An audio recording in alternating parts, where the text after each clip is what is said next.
नमस्कार, बहुत स्वागत है आपका देश की बात में। मैं हूं राजश्री आपके साथ और आज हम बात करेंगे सबसे बड़ी प्रतीक्षा की। जी हां, हम सभी को प्रतीक्षा है 1 तारीख की, ताकि भारतीय बजट हमारे सामने हो और प्रधानमंत्री मोदी की सरकार का ये आखिरी बजट हो सकता है इस जो सत्र का। और आज सरकार की ओर से पेश किए गए आर्थिक सर्वेक्षण में वित्तीय साल 2019 के दौरान जीडीपी के 7 से 7.5% रहने का अनुमान जताया गया है। बहुत उम्मीदें दिखी हैं इस बार के इकोनॉमिक सर्वे में। वही मौजूदा वित्तीय साल यानी 2017-18 में जीडीपी ग्रोथ 6.75% रहने का अनुमान है। इन अनुमान के आधार पर हम आने वाले भविष्य की कैसी कल्पना करें, ये हम आपको आज देश की बात में दिखाएंगे। उधर महंगा होता क्रूड ऑयल सरकार के प्रमुख चिंताओं में से एक है और इसीलिए पेट्रोल और डीजल की जो कीमतें बढ़ रही हैं, जो रसोई गैस की कीमतें बढ़ रही हैं, उस पर लगाम लगाना सरकार चाहती है। लेकिन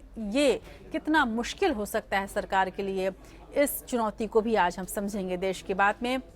इस साल सरकार का पूरा जोर रोजगार, कृषि, शिक्षा और अन्य सामाजिक क्षेत्रों पर ज़्यादा होगा और इसीलिए शायद प्रधानमंत्री मोदी ने कहा है कि इस बार का जो बजट है वो जन सहयोग के तौर पर जाना जाएगा और इसमें आम जनता का हम ख्याल रखेंगे। हमने आपको पहले ही बताया था कि इस बार का बजट काफ़ी राहत भरा हो सकता है, लेकिन राहत कहाँ कहाँ मिलेगी ये भी हम आपको बताएंगे।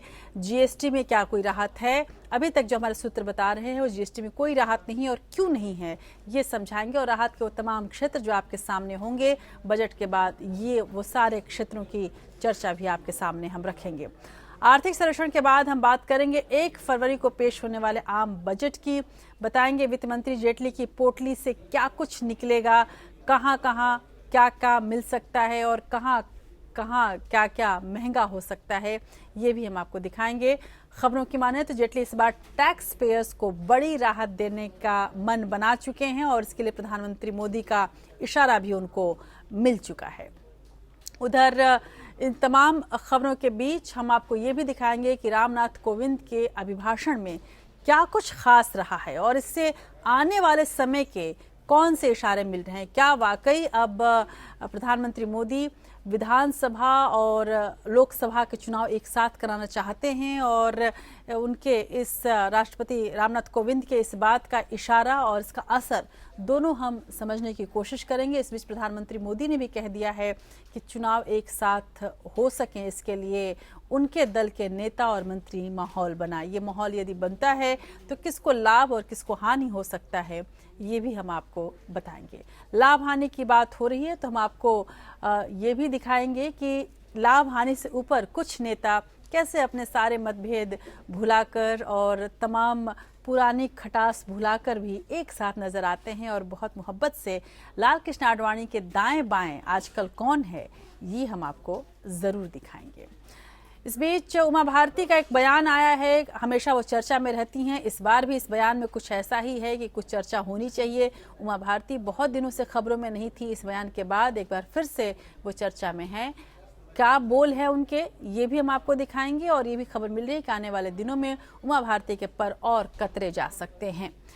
इसी मद्देनजर उनके इस बयान को समझने की कोशिश करेंगे। बयान की बात चल रही है तो मुख्यमंत्री रघुवर दास झारखंड के मुख्यमंत्री हैं, विकास की रफ्तार को बरकरार रखने को लेकर अपने संबोधन के दौरान क्या ऐसा कह गए कि विरोधियों को उन पर निशाना साधने का मौका मिल गया और कितना वाजिब था ये बोलना, ये भी हम आपको दिखाएंगे।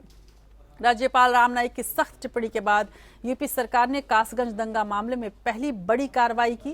कासगंज के एसपी सुनील सिंह को हटा दिया गया है, लेकिन इसी बीच मृतक चंदन के परिजनों ने सरकार की ओर से दिए गए 20 लाख का चेक लेने से इनकार किया और साथ ही वहां के डीएम ने जो बयान दिया है वो बयान किस ओर इशारा कर रहा है और कितना जिसको कहा जाए रिस्पॉन्सिबल बयान है, ये भी हम समझने की कोशिश करेंगे। डीएम की बात की गहराई को जांचने की कोशिश जरूर करेंगे हम।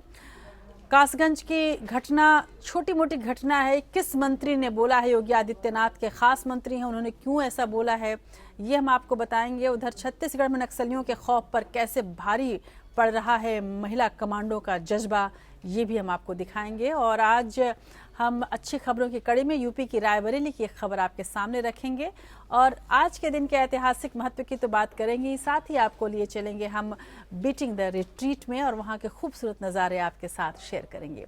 चलिए शुरू करते हैं देश की बात के इस नए सफर को।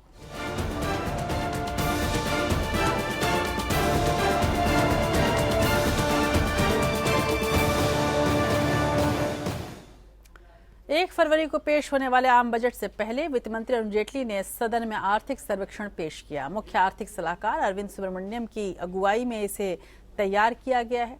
ये रिपोर्ट देश की आर्थिक स्थिति की वर्तमान स्थिति और सरकार द्वारा उठाए गए कदमों से मिलने वाले परिणामों को दर्शाती है। इस रिपोर्ट को यदि आप देखें तो बहुत सारे ऐसे क्षेत्र दिखते हैं जहां ऐसा लग रहा है कि सरकार ने गंभीर कदम उठाए हैं आर्थिक सुधारों की ओर। वहीं पर कई ऐसे क्षेत्र हैं जहां पर ऐसा भी लग रहा है कि सरकार के इन कदमों का काफ़ी हद तक दुष्प्रभाव भी हमारी आर्थिक स्थिति पर पड़ा है। लेकिन आने वाले दिनों में ये किस तरह से बदल सकता है और क्या कुछ नया होगा, ये भी हम आपको बताएंगे और साथ ही दिखाएंगे कि भारतीयों में इस रिपोर्ट के आधार पर देखें तो ये भी बात क्यों साबित हो रही है कि भारतीयों में बेटे की चाहत ज्यादा होती है। 2018 के मोदी सरकार के आर्थिक सर्वेक्षण में वित्तीय साल 2019 के दौरान जीडीपी के 7 से 7.5% रहने का अनुमान जताया गया है। इस सर्वे के आधार पर केंद्र अब बड़े सुधारों की तैयारी में जुट गया है।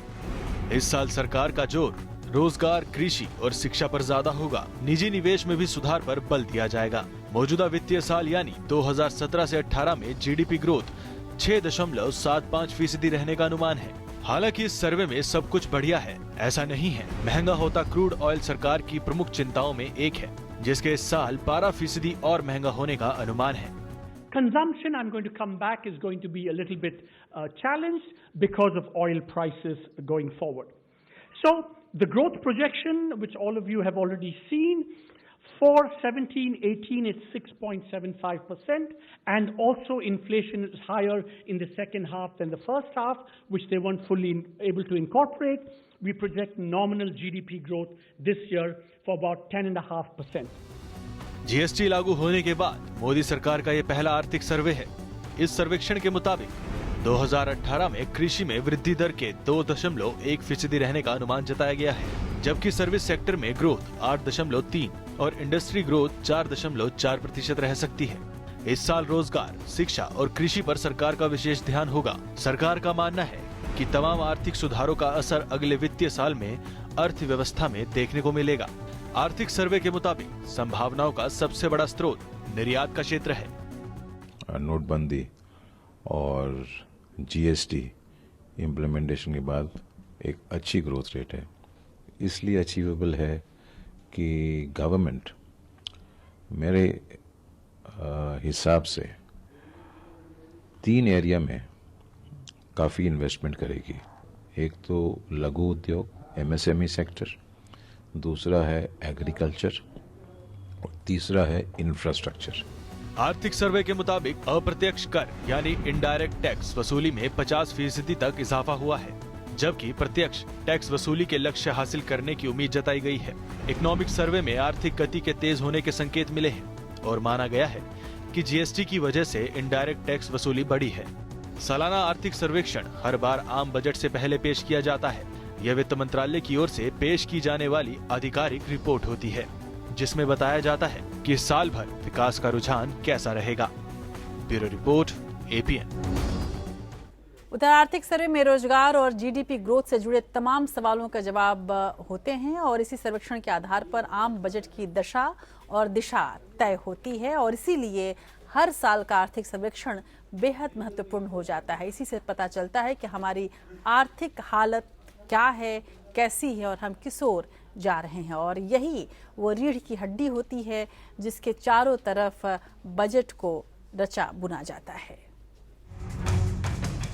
आर्थिक सर्वे अर्थव्यवस्था में योगदान करने वाले तमाम सेक्टर्स की तस्वीर पेश करता है। ये अर्थव्यवस्था की सालाना रिपोर्ट है, जिसके आधार पर सरकार साल का लेखा जोखा पेश करती है। इकोनॉमिक सर्वे में क्या क्या? इकोनॉमिक सर्वे देश की अर्थव्यवस्था के सामने मौजूद संभावनाओं और चुनौतियों का एक विस्तृत ब्यौरा होता है। इसमें अलग अलग सेक्टर के लिए आंकड़े होते हैं। साथ ही उन पर टिप्पणियां और जरूरी सुधारों का जिक्र होता है। इस सर्वे की मदद से सरकार को भावी नीतियों का खाका तैयार करने में मदद मिलती है। बजट को दिशा देने का काम। आर्थिक सर्वे बजट को दिशा देने का काम करता है। इस सर्वे के जरिए आर्थिक विकास दर का पूर्वानुमान लगाया जाता है। इसमें यह बताने की कोशिश होती है कि क्यों आगामी वित्तीय साल में देश की अर्थव्यवस्था रफ्तार पकड़ेगी या फिर धीमी होगी। मुख्य आर्थिक सलाहकार के नेतृत्व में इसे तैयार किया जाता है। इस बार आर्थिक सर्वे 2018 को मुख्य आर्थिक सलाहकार अरविंद सुब्रमण्यम और उनकी टीम ने तैयार किया है। हर साल आर्थिक सर्वेक्षण बजट से पहले पेश होता है। इस बार बजट सत्र 2 चरणों में होगा।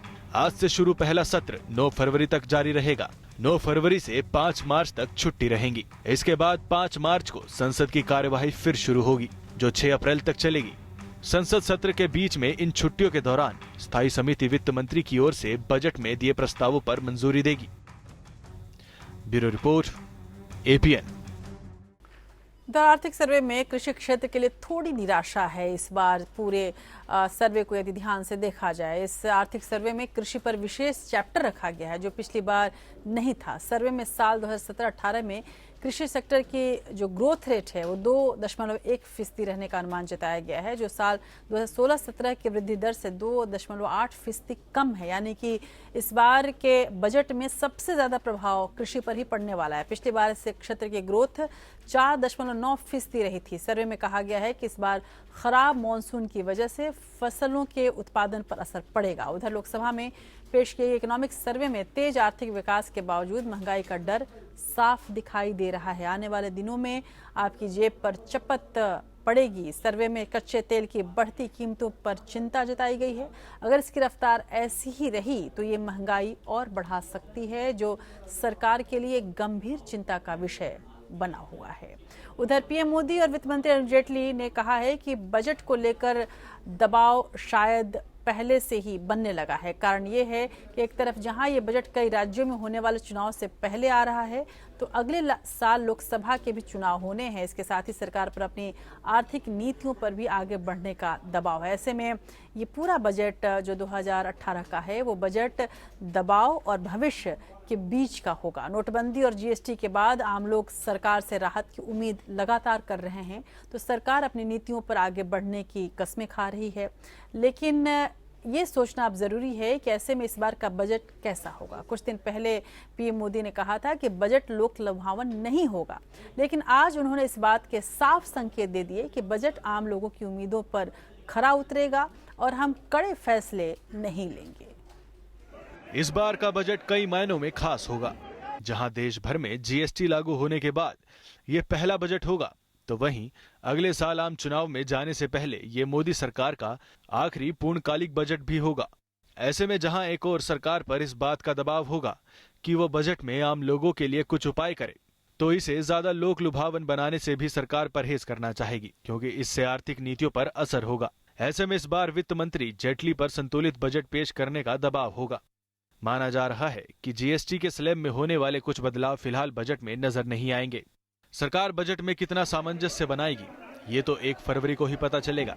लेकिन पीएम मोदी ने इस बात के संकेत जरूर दिए हैं कि इस बार का बजट न केवल देश की अर्थव्यवस्था को रफ्तार देने वाला होगा, बल्कि इसमें आम लोगों की आशाओं और आकांक्षाओं को भी पूरा किया जाएगा। वर्ल्ड बैंक हो, IMF हो, बहुत ही सकारात्मक अपने ओपिनियन देती रही है। ये बजट देश की तेज गति से आगे बढ़ रही अर्थव्यवस्था को एक नई ऊर्जा देने वाला, देश के सामान्य से सामान्य मानवीय की आशा अपेक्षाओं को परिपूर्ण करने वाला बजट आएगा। पीएम मोदी के इस संकेत के बाद टैक्स स्लैब में कटौती को लेकर कयासों का दौर शुरू हो गया है। खबरों के मुताबिक वित्त मंत्री अरुण जेटली इस बार टैक्स पेयर्स को बड़ी राहत देने जा रहे हैं। ऐसा करना इसलिए भी जरूरी है क्योंकि देश का मध्यम वर्ग सरकार को सबसे ज्यादा पैसा देता है और यही वर्ग सबसे ज्यादा परेशान भी रहता है। फिलहाल 2.5 लाख रुपए सालाना कमाने वालों से कोई टैक्स नहीं लिया जाता है, लेकिन इस बजट में सरकार इसे और बढ़ाकर 3 लाख रुपए कर सकती है।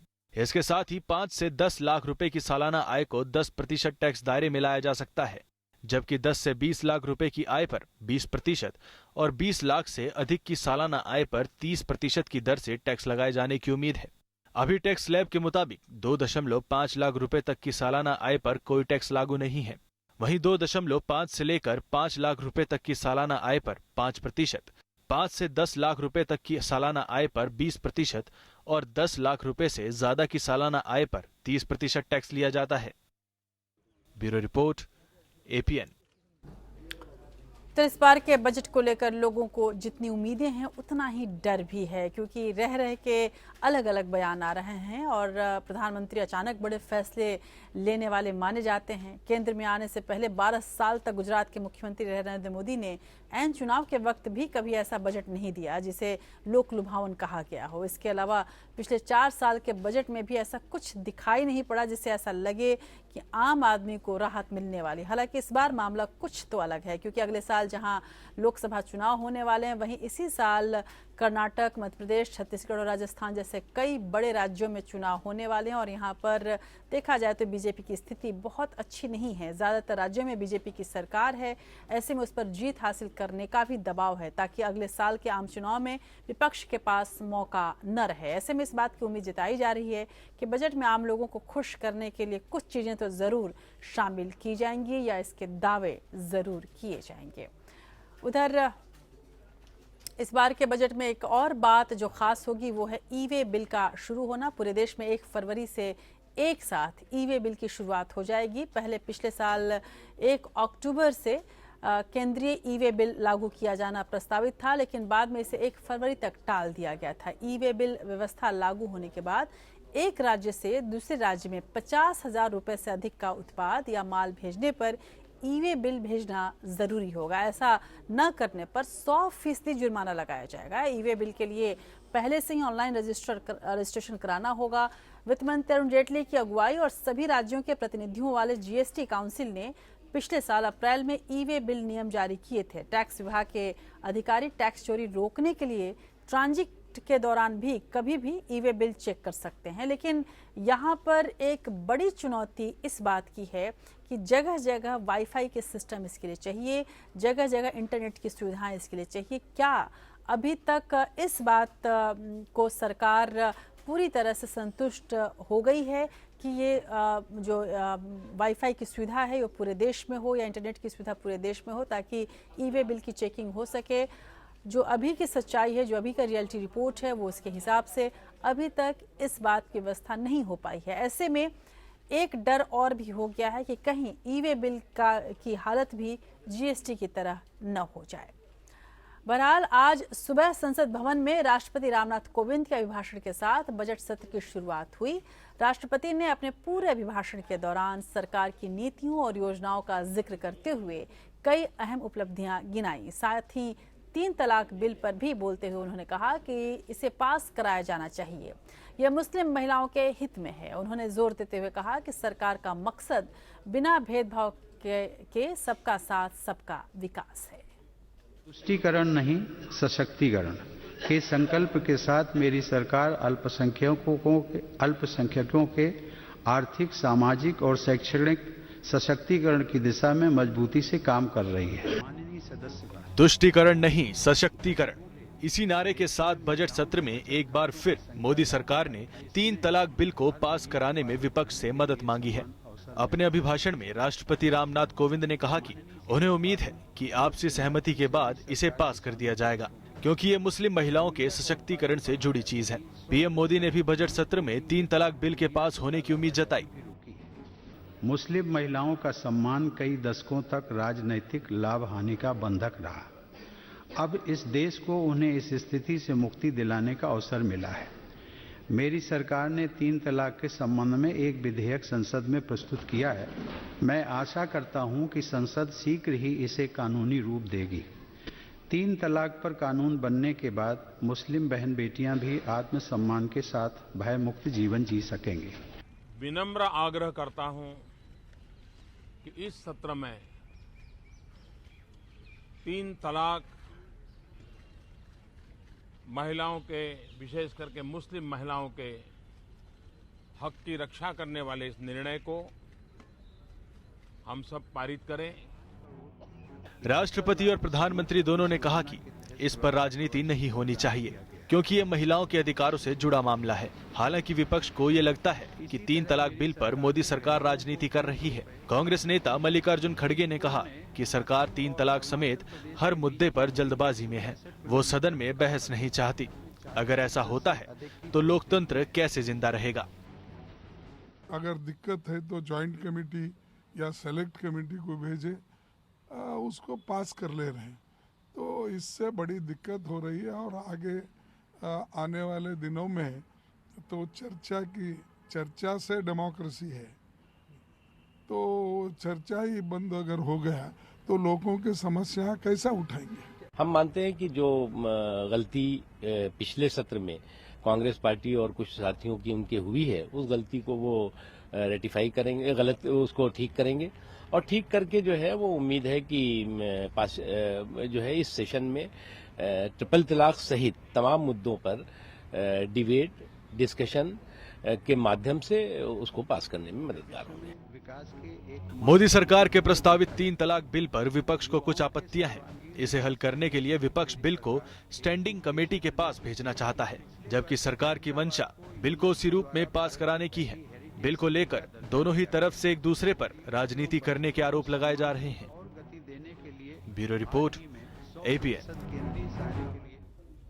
उधर अपने अभिभाषण में राष्ट्रपति ने कहा कि अब वक्त आ गया है कि जब देश को चुनाव सुधार की ओर देखना होगा। राज्य विधानसभाओं के और लोकसभा के चुनाव एक साथ कराने की वकालत करते हुए राष्ट्रपति ने यह स्पष्ट किया कि इस मुद्दे पर चर्चा और संवाद बढ़ना ही चाहिए और सभी राजनीतिक दलों के बीच इस बात की सहमति बनाई जानी चाहिए कि विधानसभा और लोकसभा के चुनाव एक साथ हों। अपनी मंशा को आगे बढ़ाते हुए केंद्र ने एक बार फिर लोकसभा और विधानसभा चुनाव एक साथ कराने पर बल दिया है। अपने अभिभाषण में राष्ट्रपति रामनाथ कोविंद ने कहा कि बार बार चुनाव होने से जहां विकास की रफ्तार में बाधा आती है, वहीं अर्थव्यवस्था पर भी असर पड़ता है। इसके अलावा बार बार देश में होने वाले चुनाव के कारण मानव श्रम का भी इस्तेमाल होता है। देश में गवर्नेंस के प्रति सजग लोगों में देश के किसी न किसी हिस्से में लगातार हो रहे चुनाव से अर्थव्यवस्था और विकास पर पड़ने वाले विपरीत प्रभाव को लेकर चिंता है। बार बार चुनाव होने से मानव संसाधन पर बोझ तो पड़ता ही है, आचार संहिता लागू होने से देश की विकास प्रक्रिया भी बाधित होती है। इसलिए एक साथ चुनाव कराने के विषय पर चर्चा और संवाद बढ़ना चाहिए तथा सभी राजनीतिक दलों के बीच सहमति बनाई जानी चाहिए। संसद के दोनों सदनों की संयुक्त बैठक को संबोधित करते हुए राष्ट्रपति कोविंद ने कहा कि एक साथ चुनाव कराने को लेकर राजनीतिक दलों के बीच ज्यादा संवाद होना चाहिए और इस दिशा में ठोस प्रयास होने चाहिए। पीएम मोदी भी कई बार इस बात पर बल दे चुके हैं कि पैसा, समय और श्रम बचाने के लिए देश में चुनाव एक साथ होने चाहिए। पिछली बार सर्वदलीय बैठक में भी पीएम मोदी ने इसका जिक्र किया था। हालांकि इस पर अभी कोई आम सहमति नहीं बन पाई है। Bureau report, APN। इस बीच एनडीए की बैठक में पीएम मोदी ने एक बार फिर से सभी सहयोगी दलों से अपील की है कि वो देश में एक साथ चुनाव के लिए माहौल तैयार करें ताकि वक्त और पैसे दोनों की बर्बादी रोकी जा सके। 1967 तक लोकसभा विधानसभा चुनाव साथ साथ होते थे। देश में दोबारा एक साथ चुनाव पर कानून और कार्मिक मंत्रालय की स्टैंडिंग कमेटी ने सुझाव दिया था, जिस पर दिसंबर 2015 में रिपोर्ट संसद में पेश हुआ था। बीजेपी ने 2014 में अपनी घोषणा पत्र में एक साथ चुनाव का वायदा किया था। चुनाव आयोग के अनुमान के मुताबिक लोकसभा विधानसभा चुनाव पर करीब 4,500 करोड़ रुपए खर्च किए जाते हैं। इसलिए ये माना जा रहा है कि यदि इसे एक साथ कर दिया जाएगा तो इस खर्च पर लगाम भी लगाई जा सकेगी और इससे जो हमारी प्रजातांत्रिक व्यवस्था है वो और ज़्यादा सशक्त होगी और ज़्यादा स्थिरता पूर्ण हो जाएगी। उधर 1 फरवरी को देश का आम बजट पेश होना है। बजट सत्र से पहले प्रधानमंत्री नरेंद्र मोदी ने विपक्ष से सहयोग करने की अपील की है, लेकिन कांग्रेस ने मोदी सरकार पर जल्दबाजी में बजट पेश करने का आरोप लगा दिया है। कांग्रेस का आरोप है कि सरकार बजट को केवल चुनाव के नजरिए से ही देख रही है। कांग्रेस को डर है कि मोदी सरकार देश में वक्त से पहले ही आम चुनाव करा सकती है। बजट सत्र की शुरुआत में ही संसद में होने वाले घमासान के संकेत नजर आने लगे हैं। एक तरफ पीएम मोदी ने जहां 3 तलाक बिल पास कराने के लिए सभी दलों से सहयोग की अपील की है, तो वहीं दूसरी तरफ कांग्रेस इस बार सरकार से दो हाथ के मूड में नजर आ रही है। कांग्रेस नेता मल्लिकार्जुन खड़गे ने बजट सत्र में कम दिनों को लेकर सरकार पर निशाना साधा और कहा कि सरकार सिर्फ चुनाव के नजरिए से इसे देख रही है। तो 4 दिन में राष्ट्रपति का अभिभाषण और उसके बाद में बजट, ये कैसा डिस्कशन होता है? ये सब मैं तो कहूँगा कि ये सिर्फ नाम के वास्ते वो पेश कर रहे हैं और अपना काम कर लेके वो जाने का, इलेक्शन जाने के मूड में है। कांग्रेस ने आरोप लगाया है कि सरकार बजट सत्र में महत्वपूर्ण बिलों पर चर्चा नहीं चाहती है। कांग्रेस का कहना है कि इस बजट सत्र में बहस के लिए कोई समय नहीं मिलेगा। सरकार की ओर से बिलों को आखिरी समय पर पेश किया जा रहा है। इससे संसद में लोकतंत्र में कमी आई है। सरकार बातों को संजीदगी से नहीं ले रही है।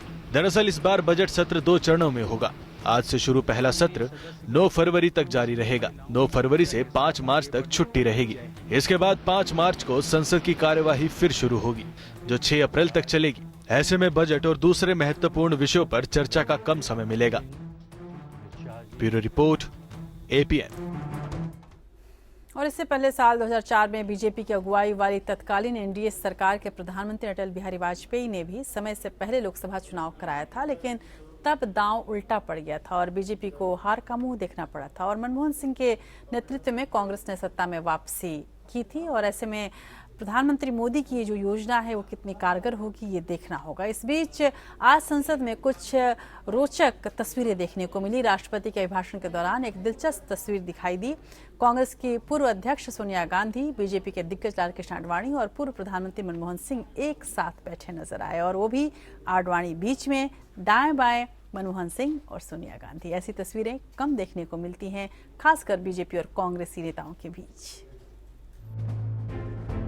राष्ट्रपति रामनाथ कोविंद के अभिभाषण के दौरान एक खास नजारा देखने को मिला, जो सियासत में कम ही देखने को मिलता है। अभिभाषण के दौरान एक ऐसी तस्वीर सामने आई जो काफी दिलचस्प थी।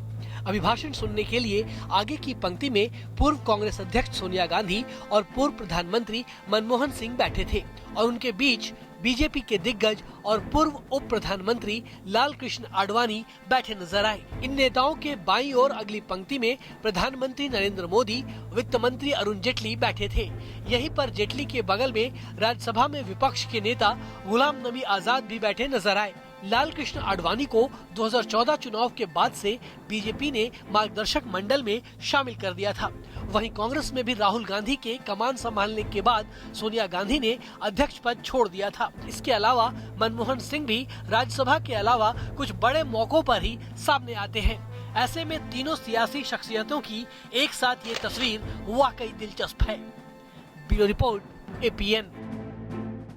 उधर केंद्रीय मंत्री उमा भारती ने कहा है कि आज की राजनीति में बिना चापलूसी और साजिश के आगे नहीं बढ़ा जा सकता। मध्य प्रदेश के छतरपुर में एक कार्यक्रम में पहुंची उमा का ये बयान सियासी सरगर्मी का सबब बना हुआ है। हर कोई ये आकलन करने में लगा है कि आखिर उनका इशारा किसकी ओर था। उमा भारती से गंगा सफाई और जल संसाधन मंत्रालय लेकर सड़क परिवहन मंत्री नितिन गडकरी को दे दिया गया है और फिलहाल अभी देखा जाए तो उमा भारती का जो राजनीतिक कद है वो दिन ब दिन छोटा होता जा रहा है। आने वाले दिनों में इस पर ग्रहण लगने की पूरी उम्मीद है। क्या इसी आशंका से उमा भारती ने ये बयान दिया है? इसके इशारे किस ओर समझे जाएं, देखते हैं इस रिपोर्ट में।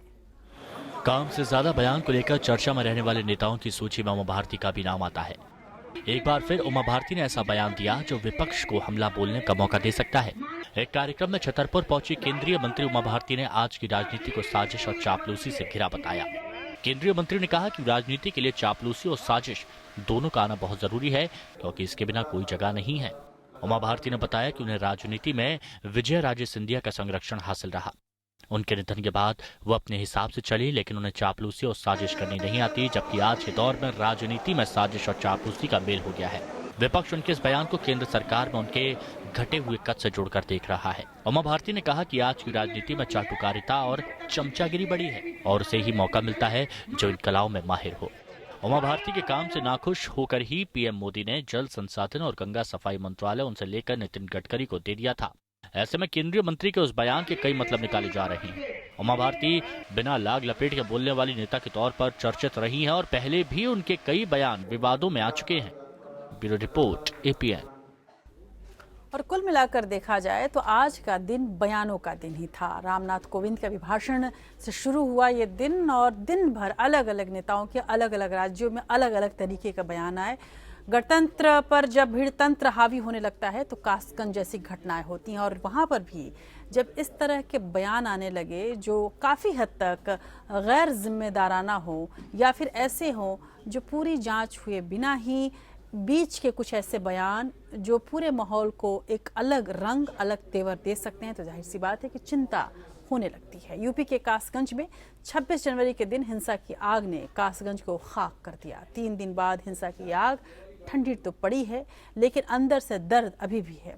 कासगंज पर कलंक का टीका ऐसा लगा है जो मिटाए नहीं मिट रहा। इसी बीच राज्य सरकार ने कासगंज के पुलिस अधीक्षक को हटा दिया है। एक कार्रवाई जो कि रूटीन मानी जाती है वो किया गया, लेकिन कासगंज के डीएम आरपी सिंह की माने तो शुरुआती जांच में पता चल गया है कि चंदन गुप्ता को जो गोली लगी वो गोली किस छत से चलाई गई थी। डीएम की माने तो जिस घर से ये गोली चली वो एक मुस्लिम परिवार का है।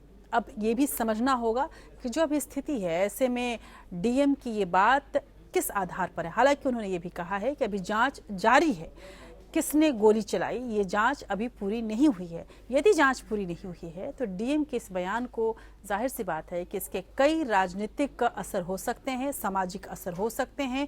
इसके कई राजनीतिक और सामाजिक मतलब निकाले जाएंगे जो शायद गंभीर भी हों। देखिए रिपोर्ट। कासगंज दर्द से करा रहा है। कासगंज आंसू के सैलाब में बह रहा है क्योंकि कासगंज पर कलंक का टीका लगा है। कासगंज में चंदन की मौत पर उसके परिवार में सन्नाटा छाया हुआ है, लेकिन उसके कसूरवार अभी भी पुलिस की गिरफ्त से कोसों दूर हैं। चंदन का कसूर क्या था? क्या उसका कसूर सिर्फ इतना था कि उसने तिरंगे को हाथ में लेकर वंदे मातरम, जय हिंद और भारत माता की जय के नारे लगाए थे? गणतंत्र दिवस पर चंदन ने वंदे मातरम का नारा लगाया और उसे उसके बदले दी गई गोली। यानी कासगंज को किसी ने जानबूझकर जलाने की कोशिश की थी और हत्या के बाद से कासगंज जल रहा है और चंदन का परिवार सरकार से सवाल पूछ रहा है। मौत पर सिर्फ मुआवजा बांटकर सरकार मरहम लगाने की कोशिश कर रही है, लेकिन परिवार को ये मंजूर नहीं। वो अपने लाल को शहीद का दर्जा दिलाना चाहता है। नहीं, मैं बिल्कुल संतुष्ट नहीं हूँ। मुझे बस मेरे भाई के लिए इंसाफ चाहिए, उसको शहीद का दर्जा मिलना चाहिए। जिसने भी उसको मारा है उसको फांसी की सजा मिलनी चाहिए। मुझे बस यही मुझे कोई राशि नहीं चाहिए। मैं क्या करूँगी? 20 लाख का मेरे को नहीं चाहिए। योगी जी अपने पास रख लें 20 लाख। यहाँ अगर मेरे को मेरा भाई ला के दे दे, अगर दे सकते हैं तो 20 लाख में। कासगंज अब भले ही शांत हो रहा हो, लेकिन सवाल कई हैं। इसी बीच उत्तर प्रदेश के राज्यपाल राम नाईक ने बड़ा बयान दिया। राज्यपाल ने कहा कि जो कासगंज में हुआ वो उत्तर प्रदेश के लिए कलंक साबित हुआ है। राज्यपाल ने कहा कि सरकार उसकी जांच कर रही है और ऐसे कदम उठाने चाहिए जिससे दोबारा ऐसा कुछ न हो। कि निश्चित तौर पर वहाँ के जो घटनाएं हुई उत्तर प्रदेश के लिए एक कलंक के रूप में हुई है। सरकार उसकी जांच कर रही है और कड़े से कड़े रुख लेकर ऐसे जो लोग शांति के साथ संघर्ष करते हैं, शांति को बदनाम करने की कोशिश करते हैं, उनकी जितनी निंदा की जाए वो कम है। वहीं सरकार ने कहा कि कासगंज को जलाने वाले और गुनहगारों को किसी भी सूरत में नहीं बख्शा जाएगा। लॉ एंड ऑर्डर पूरी तरह से सुरक्षित रहेगा और जो भी कोई कहीं पर भी किसी भी प्रकार की हरकत कुछ आपको 2-4 दिन में कुछ ऐसी देखने को मिली है उस पर नियंत्रण पाया जाएगा। कोई अपराधी चाहे वो जितना बड़ा हो बच नहीं पाएगा और किसी भी घटना से जुड़े हुए अपराधी को बख्शा नहीं जाएगा। अब तक कासगंज में क्या क्या हुआ आपको बताते हैं। दरअसल गणतंत्र दिवस के मौके पर उत्तर प्रदेश के कासगंज में 2 समुदायों के बीच हिंसक झड़प हो गई, जिसमें चंदन गुप्ता की गोली लगने से मौत हो गई।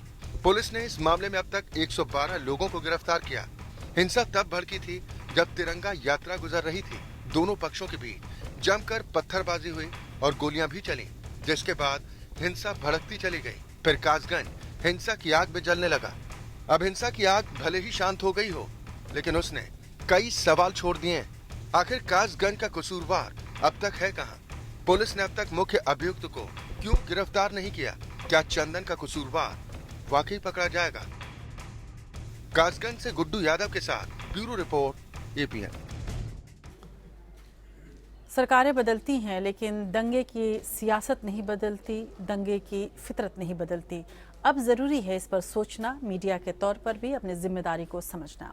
इसी बीच योगी सरकार के कृषि मंत्री सूर्य प्रताप शाही ने कासगंज हिंसा पर विवादित बयान दिया है। उन्होंने कासगंज की घटना की छोटी मोटी घटना करार देते हुए निंदा की है। कहा है कि इसे बिना वजह तूल दिया जा रहा है। अब इतनी बड़ी घटना इसे छोटी मोटी अगर मंत्री बताएंगे तो जाहिर सी बात है कि अंदर से गुस्सा भी उभरेगा और इसके पीछे की सियासत भी नजर आ जाएगी।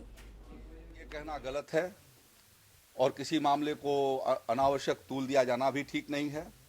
एक छोटी घटना हुई है जिसमें 2 लोगों के साथ हादसा हुआ है, लेकिन सरकार उसके बारे में गंभीर है, कार्रवाई कर रही है और कश्मीर की तुलना करके जो है प्रदेश का माहौल खराब न किया जाए, ये मैं आग्रह करना चाहता हूँ।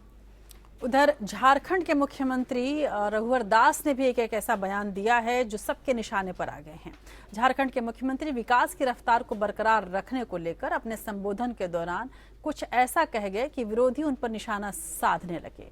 दरअसल सीएम रघुवर दास की माने तो विकास की गति तभी बरकरार रह पाएगी जब जनसंख्या पर लगाम लग सकेगी। अपनी बात कहते कहते रघुवर दास ने ये भी कह दिया कि बच्चे इसलिए पैदा नहीं करो कि वो आगे जाकर पंक्चर बनाएं और केले बेचें, साइकिल बनाएं। ऐसे में जाहिर सी बात है कि उनकी इस बात का संदर्भ क्या है, सामाजिक स्थिति से देखें तो किस ओर इशारा कर रहे थे वो भी सभी समझ रहे थे और इसीलिए उनकी आलोचना भी हुई। झारखंड के मुख्यमंत्री रघुवर दास राज्य को समृद्ध बनाने और विकसित करने की बातों को करते करते ऐसा बयान दे गए कि विवाद उठ खड़ा हुआ। रघुवर दास की माने तो लोगों को उतने ही बच्चे पैदा करने चाहिए जितनों की अच्छी तालीम और परवरिश दी जा सके, क्योंकि अगर ऐसा नहीं किया गया तो बढ़ती जनसंख्या की वजह से व्यवस्था फेल हो जाती है, बजट फेल हो जाते हैं। खासकर हमारे गरीब आदिवासी समाज अल्पसंख्यक अपने बच्चे को स्किल्ड शिक्षा के साथ हाथ में उसका हुनर देंगे। हम जनसंख्या पैदा करके रोड में केला बेचने और स्कूटर में दुकान में काम करने के लिए जनसंख्या पैदा न करें। इस बात को भी हमारी ग्रामीण जनता ध्यान रखे। हम 2-3 बच्चे पैदा करें, अच्छी तालीम दे, अच्छी शिक्षा दे और अच्छे नागरिक बने। ये समस्त झारखंड वासियों को भी इस पर ध्यान देने की जरूरत है, क्योंकि जनसंख्या बढ़ते रहने से व्यवस्था, बजट सब फेल हो जाए। ये बयान झारखंड के मुख्यमंत्री रघुवर दास ने राजधानी रांची के सर्कुलर रोड स्थित ओल्ड जेल के पीछे बने पार्क में आयोजित 243.60 करोड़ रुपए की नगर विकास एवं आवास विभाग की 9 परियोजनाओं की शिलान्यास कार्यक्रम में कही। कार्यक्रम का आयोजन कचहरी से कांटा टोली तक की सड़क को स्मार्ट रोड बनाने और अलग अलग परियोजनाओं के शिलान्यास के लिए किया गया था। और मुख्यमंत्री जी यहाँ से आए, छत्तीसगढ़ से मुख्यमंत्री जी आए हैं और उनका राज्य काफी डेवलप राज्य है, तो मुख्यमंत्री को ये सोचना चाहिए कि जनसंख्या कैसे बढ़ रहा है, कौन बढ़ रहा है। यहाँ तो जो जिनके नीचे कोयला है, जिनके नीचे सोना है, जिसके नीचे। उधर राजस्थान के अलवर और अजमेर लोकसभा सीटों और मांडलगढ़ विधानसभा सीट पर आज हुए उपचुनाव के लिए वोट डाले गए। उधर पश्चिम बंगाल की उलुबेरिया लोकसभा और नोआपोरा विधानसभा सीटों के लिए भी मतदान हुआ। ये सभी सीटें पिछले चुनाव में जीते हुए उम्मीदवारों के निधन से खाली हुई हैं। उपचुनाव के नतीजे 1 फरवरी को घोषित किए जाएंगे। पूर्व केंद्रीय मंत्री और अजमेर से बीजेपी सांसद प्रोफेसर सांवरलाल जाट, अलवर से बीजेपी सांसद चांदनाथ योगी और मांडलगढ़ से बीजेपी विधायक कीर्ति कुमारी के निधन से तीनों सीटें खाली हो गई थी। अलवर सीट पर कांग्रेस के डॉक्टर करण सिंह यादव और बीजेपी के डॉक्टर जसवंत यादव के बीच सीधा मुकाबला है, जबकि अजमेर सीट पर कांग्रेस के डॉक्टर रघु शर्मा और बीजेपी के राम स्वरूप आमने सामने हैं। उधर मांडलगढ़ सीट से बीजेपी के शक्ति सिंह और कांग्रेस के विवेक धाकड़ के बीच टक्कर है। उधर बंगाल में तृणमूल सांसद सुल्तान अहमद के निधन से उलुबेरिया सीट और कांग्रेस के विधायक मधुसूदन घोष के निधन से नोआपोरा सीट खाली हो गई थी। उलुबेरिया सीट पर 2009 से तृणमूल कांग्रेस का कब्जा रहा है। पार्टी ने इस सीट से दिवंगत सांसद सुल्तान अहमद की पत्नी सजदा को उतारा है। वहीं सीपीएम ने इस सीट से सबीरुद्दीन मुल्ला और कांग्रेस ने एसके मदसर हुसैन को प्रत्याशी बनाया है। उलुबेरिया सीट पर बीजेपी ही एक ऐसी पार्टी है जिसने हिंदू उम्मीदवार को टिकट दिया है। यहां से पार्टी ने अनुपम मलिक को मैदान में उतारा है। नोआपोरा विधानसभा सीट से तृणमूल कांग्रेस ने सुनील सिंह को तो सीपीएम ने गार्गी चटर्जी को टिकट दिया है। कांग्रेस ने गौतम बोस और बीजेपी ने संदीप बनर्जी को मैदान में उतारा है। Bureau report, APN. और आप देख रहे हैं देश की बात। अब लेंगे छोटा सा ब्रेक के पहले देखते हैं नेशनल टॉप 5 खबरें। कांग्रेस अध्यक्ष राहुल गांधी को मेघालय के तुरा दौरे पर जाने के लिए 20 साल पुराना हेलीकॉप्टर दिया गया, जिसके बाद राहुल का तुरा दौरा रद्द कर दिया गया है। राहुल को दिए गए चॉपर पर स्पेशल प्रोटेक्शन ग्रुप ने आपत्ति जताई है। कांग्रेस अध्यक्ष राहुल गांधी मंगलवार को मेघालय के चुनावी दौरे पर जा रहे थे।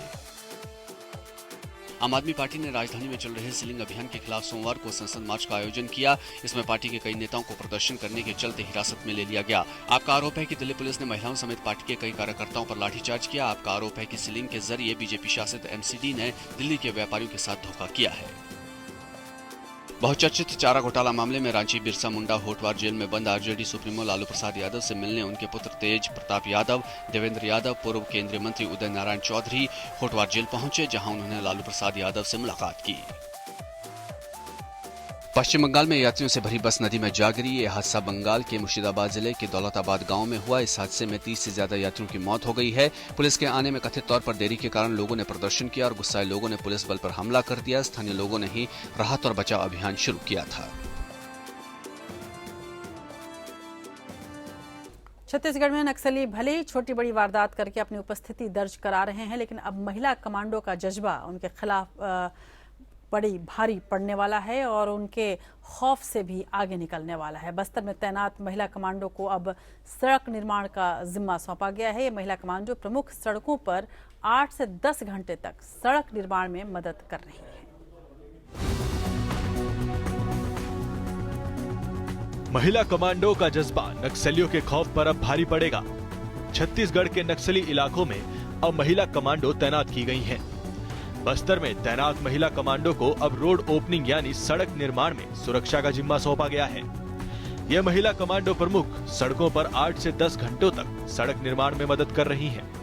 खास बात यह है कि इन महिला कमांडो को घोर नक्सल प्रभावित सुकमा, बीजापुर और दंतेवाड़ा में तैनात किया गया है। यही नहीं, इन महिला जवानों ने 1 दर्जन से ज्यादा महत्वपूर्ण सड़कों के निर्माण में सुरक्षा का जिम्मा उठा भी लिया है। इन महिला जवानों को कांकेर के जंगल वॉरफेयर कॉलेज में विशेष प्रशिक्षण दिया गया है। यही नहीं, पहले चरण में 90 महिला जवानों को नॉर्थ ईस्ट के पुलिस कैंप में भेजकर जंगल में लड़ने के लिए प्रशिक्षित किया गया है। महिला पुलिस जवानों को सुबह 8 बजे से शाम 5 बजे तक सड़क निर्माण साइट पर तैनात किया जाता है। ये जवान दोपहर में सिर्फ लंच के समय ही आधे घंटे के लिए मोर्चे से हटती हैं, लेकिन उनकी जगह नए जवानों को तैनात कर दिया जाता है। महिला जवान रोड ओपनिंग के दौरान नक्सलियों के हलचल की जानकारी मिलते ही पुरुष जवानों के साथ जंगलों में भी उतर रही हैं। कई बार तो महिला जवान पूरे दिन जंगलों की खाक छानती हैं और देर शाम को कैंप लौटती हैं। विशेष तकनीक से लैस महिला कमांडो ने कई छोटे ऑपरेशन को भी अंजाम दे सड़क उड़ाने के नक्सलियों के मंसूबों को विफल भी किया है। Bureau report, APN. उधर सुप्रीम कोर्ट में एक याचिका दायर की गई है और याचिका दायर की गई है बीजेपी के नेता अश्विनी उपाध्याय की तरफ से। उन्होंने कांग्रेस का चुनाव चिन्ह हाथ का पंजा रद्द करने की मांग की है। उन्होंने इस सिलसिले में आज मुख्य चुनाव आयुक्त ओपी रावत और चुनाव आयोग के कानूनी सलाहकार एसके मेंदिरत्ता से भी मुलाकात की गई। उपाध्याय ने कहा कि चुनाव के दिन मतदान केंद्र पर 100 मीटर की दूरी तक चुनाव चिन्ह का प्रदर्शन जनप्रतिनिधित्व अधिनियम के धारा 130 और चुनाव आचार संहिता के नियम 4 का उल्लंघन होता है।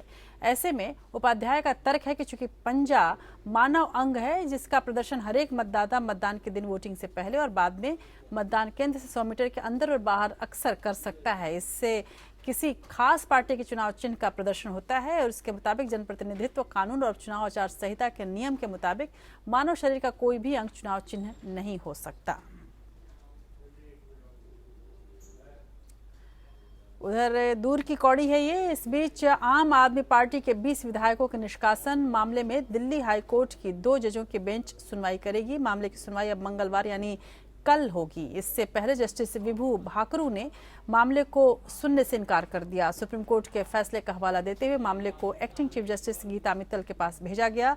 अब कार्यवाहक मुख्य न्यायाधीश ने तय कर दिया है कि मामले की सुनवाई जस्टिस संजीव खन्ना और जस्टिस चंद्रशेखर की पीठ करेगी। और देश भर की अदालतों में और भी कई सारी खबरें बनती रहे, देखते हैं लीगल टॉप 5 में। सुप्रीम कोर्ट ने बिहार में पंचायत के जरिए चुने गए शिक्षकों को नियमित अध्यापकों के बराबर वेतन देने के हाईकोर्ट के आदेश पर रोक लगाने से इनकार कर दिया है। कोर्ट ने एक समान वेतन देने के मामले में मुख्य सचिव की अध्यक्षता में कमेटी बनाने का आदेश दिया और कहा कि कमेटी देखे कि इन शिक्षकों को नियमितों के समान वेतन देने के लिए क्या कुछ और टेस्ट आदि लिए जा सकते हैं। देश में गौरक्षकों की ओर से होने वाली हिंसा पर दाखिल एक अवमानना याचिका पर सुप्रीम कोर्ट ने हरियाणा, राजस्थान और उत्तर प्रदेश को नोटिस जारी किया। कोर्ट ने राज्यों के मुख्य सचिवों से पूछा क्यों न उनके खिलाफ कोर्ट की अवमानना का मामला चलाया जाए। याचिका में कहा गया है कि पिछले साल 6 सितंबर को कोर्ट ने कहा था कि हर जिले में नोडल अफसर बनाए जाएं, लेकिन इन 3 राज्यों ने आदेश का पालन नहीं किया है। धार्मिक स्थलों पर लाउडस्पीकर के इस्तेमाल पर प्रतिबंध के मामले में दिल्ली हाईकोर्ट ने दिल्ली पुलिस से पूछा है कि उसने कोर्ट के पहले के आदेश को लागू करने के लिए क्या कदम उठाए हैं। हाईकोर्ट ने दिल्ली सरकार से भी पूछा है कि इस बारे में लोगों को जागरूक करने के लिए क्या कदम उठाए गए हैं। भूमि अधिग्रहण को लेकर इलाहाबाद हाईकोर्ट ने एक महत्वपूर्ण आदेश दिया है। कोर्ट ने कहा है कि अगर अधिग्रहित भूमि पर भौतिक रूप से कब्जा नहीं किया गया है और 5 साल तक मुआवजा नहीं दिया गया है तो अधिग्रहण स्वतः ही समाप्त हो जाएगा। इलाहाबाद हाईकोर्ट ने टीईटी 2017 की परीक्षा को लेकर दाखिल याचिकाओं पर सुनवाई से इनकार कर दिया। याचिकाओं में परीक्षा की ओएमआर शीट की गलतियों को ठीक करने और पुनर्मूल्यांकित कर परिणाम घोषित करने की मांग की गई थी। हाईकोर्ट ने कहा कि बोर्ड द्वारा ओएमआर शीट को पुनर्मूल्यांकित करने की मांग को अस्वीकार करना कानून के खिलाफ नहीं है।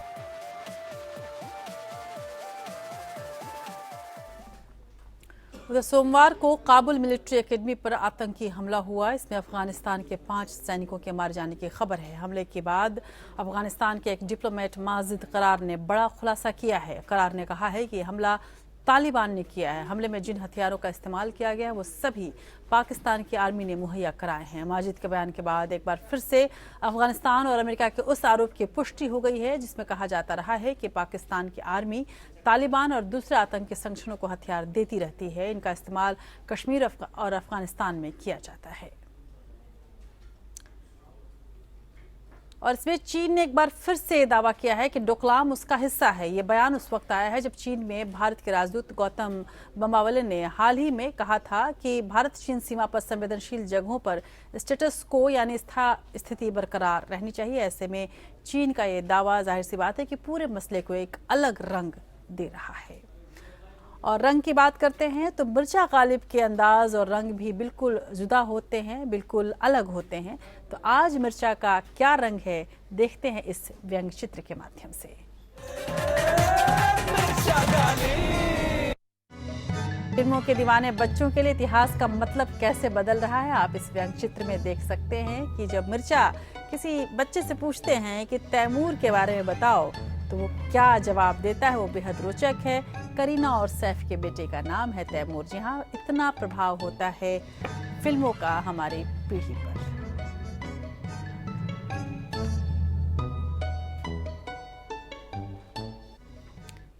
तो मिर्चा के इस अंदाजे बयान के बाद देखते हैं खबर अच्छी है। आज बात एक ऐसे परिवार की जिसका बेटा खो गया। उनका बेटा भले ही अब इस दुनिया में न हो लेकिन कहीं न कहीं वो अभी भी जीवित है। यूपी के रायबरेली में रहने वाले एक दंपत्ति ने सड़क हादसे में अपना बेटा खोने के बाद भी हिम्मत नहीं हारी और कुछ ऐसा किया कि मौत के बाद भी वो कई और जिंदगियों का सहारा बन गया। देखिए रिपोर्ट। जीते जी बेटा माँ बाप की आंखों का तारा रहा। अब मौत के बाद वो कई और जिंदगियों का सहारा बनेगा। रायबरेली के रानानगर का रहने वाला निवेश अपने माँ बाप की बदौलत मौत के बाद भी दूसरों को जिंदगी दे गया। सरकारी कर्मचारी कृष्ण मुरारी मिश्र के छोटे बेटे निवेश की एक सड़क हादसे में मौत हो गई थी, जिसके बाद परिजनों ने उसके अंगों को दान करने का फैसला लिया। हमारी पत्नी ने भी यही कहा कि हमारे काम का तो कुछ रह नहीं जाएगा और जो है सब मिट्टी में ही मिलना है, तो इससे अच्छा है किसी की जिंदगी बन जाए। बेटे की मौत से परिवार पर टूटी आपदा में भी माँ बाप ने संयम नहीं खोया और न सिर्फ बेटे का अंगदान करने का फैसला किया बल्कि लोगों से अपील की कि बाइक चलाते वक्त वो हेलमेट जरूर पहने। परिजनों को दुख है तो इस बात का कि अगर निवेश ने हेलमेट पहना होता तो शायद वो जिंदा होता। सबसे अनुरोध है कि कृपया हेलमेट के बिना कोई भी वाहन न चलाएं। हेलमेट की ही वजह से ये दुर्घटना इतनी बड़ी हो गई। परिजनों की पहल से निवेश की आंखें लखनऊ के केजीएमयू के आई बैंक में सुरक्षित हैं, तो किडनी पीजीआई को दे दी गई है। लीवर एम्स दिल्ली में भर्ती किसी मरीज को दिया जाएगा। बेटे को खोकर भी दूसरों की जिंदगी में रंग भरने की पहल समाज के लिए वाकई एक संदेश है। रोहित मिश्रा, APN, रायबरेली।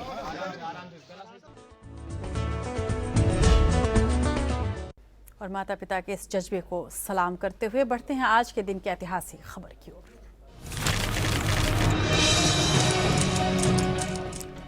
29 जनवरी 1780 में आज ही के दिन एशिया का पहला अखबार ब्रिटिशों की तत्कालीन राजधानी कोलकाता से प्रकाशित हुआ था। इस साप्ताहिक अखबार का नाम हिकीज बंगाल गजट था। इसे आयरलैंड के जेम्स ऑगस्टिन हिकी ने शुरू किया था। और 29 जनवरी 1886 में आज ही के दिन पहली मोटर कार का पेटेंट हुआ था। German automobile engineering Karl Benz ने पेट्रोल से चलने वाली पहली मोटर कार का पेटेंट कराया। उन्होंने 1885 में इस कार का निर्माण किया था। उनकी कार के लिए पेटेंट संख्या 37,435 जारी हुई थी। और 29 जनवरी 1992 में आज ही के दिन भारत के 10 दक्षिण पूर्वी एशियाई देशों के संगठन आसियान का क्षेत्रीय सहयोगी बना था। आपसी सहयोग के 25 साल पूरे होने के मौके पर दिल्ली में 25 जनवरी को 2 दिवसीय सम्मेलन की शुरुआत हुई थी। आसियान के सदस्य देशों के राष्ट्र प्रमुख इस बार गणतंत्र दिवस समारोह के मुख्य अतिथि भी थे। और आज बीटिंग द रिट्रीट सेरेमनी के साथ ही देश के 69वें गणतंत्र दिवस समारोह का समापन हो गया। रायसीना हिल्स पर बीटिंग द रिट्रीट सेरेमनी में इस बार तीनों सेनाओं के साथ पुलिस और पैरामिलिट्री के 18 बैंड और 15 पाइप एंड ड्रम बैंड शामिल हुए। इन सभी बैंड्स ने एक साथ सेना के सर्वोच्च कमांडर यानी राष्ट्रपति रामनाथ कोविंद को सलामी दी। हर साल 29 जनवरी को बीटिंग द रिट्रीट का आयोजन होता है। 4 दिन के राष्ट्रीय पर्व की आखिरी परंपरा है जो 1950 से चली आ रही है। बीटिंग द रिट्रीट सेना की बैरक में वापसी का प्रतीक है। इस सेरेमनी का आयोजन रायसीना हिल्स के विजय चौक पर होता है। ये समारोह सैनिकों की उस पुरानी परंपरा की याद दिलाता है जिसमें सैनिक दिन भर के युद्ध के बाद शाम के समय आराम करते थे, संगीत का आनंद लेते थे। तो बीटिंग द रिट्रीट के खूबसूरत धुनों के साथ आज आपको छोड़ जाते हैं। देश की बात में आज बस इतना ही। आप देखते रहिए APN। नमस्कार।